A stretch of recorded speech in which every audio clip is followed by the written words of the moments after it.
चलिए एक किस्से से शुरू करते हैं। साल था 1984। सोचिए, लंदन में एक सप्लायर है जिसे पाकिस्तान से आर्कटिक वेदर गियर का एक बहुत बड़ा ऑर्डर मिलता है। अब इसमें खास क्या था? खास ये था कि वही सप्लायर भारतीय सेना को भी गियर सप्लाई करता था। बस यही एक छोटी सी जानकारी भारत की खुफिया एजेंसियों के लिए एक बहुत बड़े खतरे का सिग्नल बन गई। साफ था, एक टकराव की तैयारी हो रही थी, और वो भी दुनिया की सबसे ऊंची चोटियों पर। ये सवाल ही इस पूरे विश्लेषण का सेंटर पॉइंट है।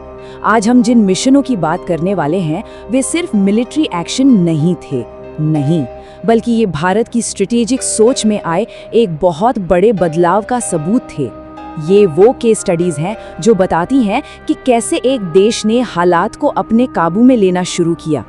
तो भारत की जो स्ट्रेटेजिक सोच थी ना, उसमें एक बहुत बड़ा शिफ्ट आया।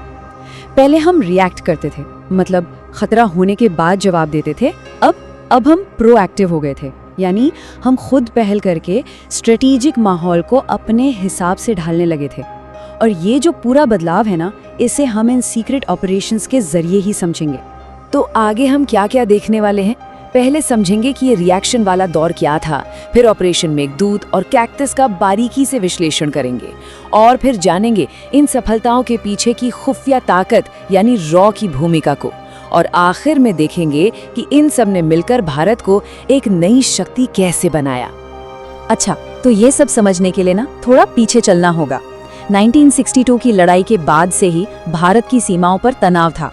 1972 के शिमला समझौते ने बहुत कुछ सुलझाया, लेकिन सियाचिन ग्लेशियर का मामला उसे अस्पष्ट ही छोड़ दिया, और इसी वजह से एक स्ट्रेटेजिक वैक्यूम, एक खालीपन पैदा हो गया था। और दिलचस्प बात पता है क्या है? यही कानूनी अस्पष्टता वो कमजोरी थी जिसका पाकिस्तान फायदा उठाना चाहता था, क्योंकि नक्शे पर लाइन एक पॉइंट पर आकर बस रुक गई थी।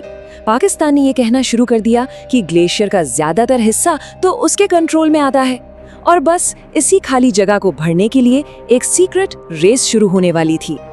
और यहीं से भारत की सोच में वो बड़ा बदलाव आता है। ऑपरेशन मेघदूत भारत का वो पहला बड़ा कदम था जिसने रिएक्ट करने की सोच को छोड़कर प्रीएम्प्टिव यानी पहले एक्शन लेने की पॉलिसी अपनाई। ये एक बहुत ही सोचा समझा स्ट्रेटेजिक मूव था। पाकिस्तान का प्लान तो पूरा तैयार था। उनकी सेना 17 अप्रैल को ऑपरेशन अबाबील लॉन्च करने वाली थी, ताकि वो सियाचिन की स्ट्रेटेजिक ऊंचाइयों पर कब्जा कर सकें। उन्हें लग रहा था कि वे भारत से एक कदम आगे हैं, लेकिन भारत को उनके प्लान की खबर लग चुकी थी। पाकिस्तान के ऑपरेशन से ठीक 4 दिन पहले 13 अप्रैल को ही भारत ने अपना ऑपरेशन शुरू कर दिया। ये तारीखों का फर्क ही अपने आप में पूरी कहानी कहता है। भारत ने अब इंतजार नहीं किया, बल्कि बाजी अपने हाथ में ले ली थी। तो ये सब हुआ कैसे? देखिए, 1984 की शुरुआत में रॉ की इंटेलिजेंस ने भारत को अलर्ट किया। उसी के बेस पर प्लान बना, और 13 अप्रैल को पाकिस्तान के एक्शन से पहले ही भारतीय सैनिकों ने दुनिया के सबसे ऊंचे और मुश्किल बैटलफील्ड पर चढ़ाई शुरू कर दी, और महीने के खत्म होते होते मिशन कामयाब हो चुका था। इस ऑपरेशन का रिस्क समझना बहुत जरूरी है। हमारे सैनिक -50 डिग्री के तापमान और ऑक्सीजन की भयानक कमी से जूझ रहे थे, और ये सब उन्होंने पैदल किया, क्योंकि उन ऊंचाइयों पर हेलीकॉप्टर से सैनिकों को उतारना नामुमकिन था। ये भारत की मिलिट्री पावर का एक ऐसा प्रदर्शन था जो पहले कभी नहीं हुआ। तो पॉइंट ये है कि इस मिशन का नतीजा सिर्फ एक ग्लेशियर पर कब्जा नहीं था।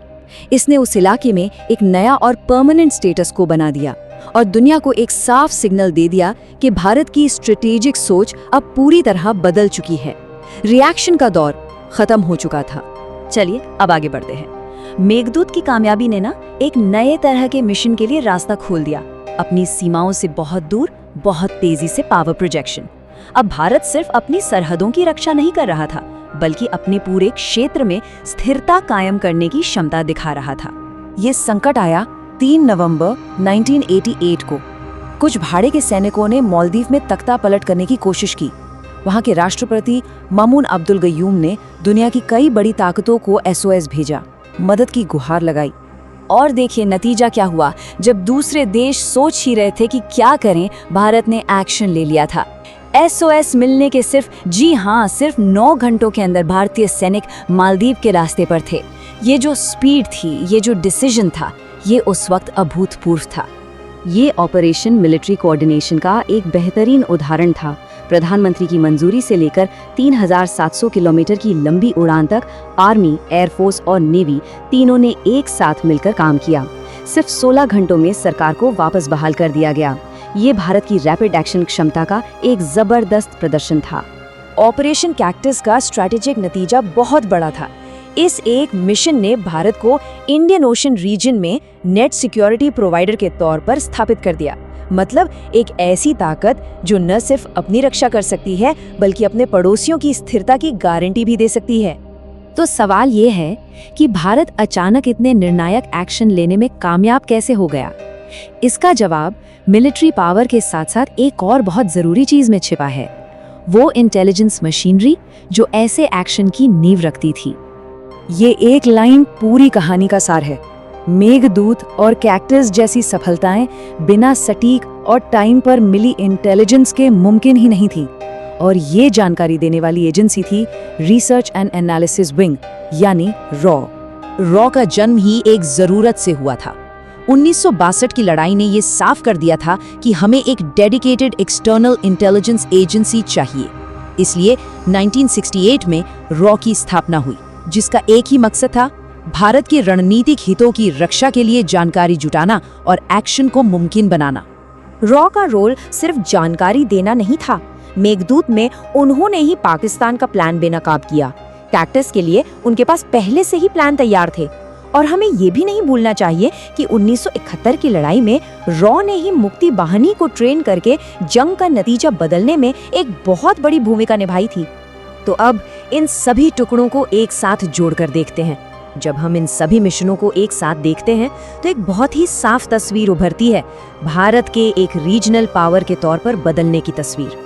ये टेबल इस पूरे विश्लेषण का निचोड़ है।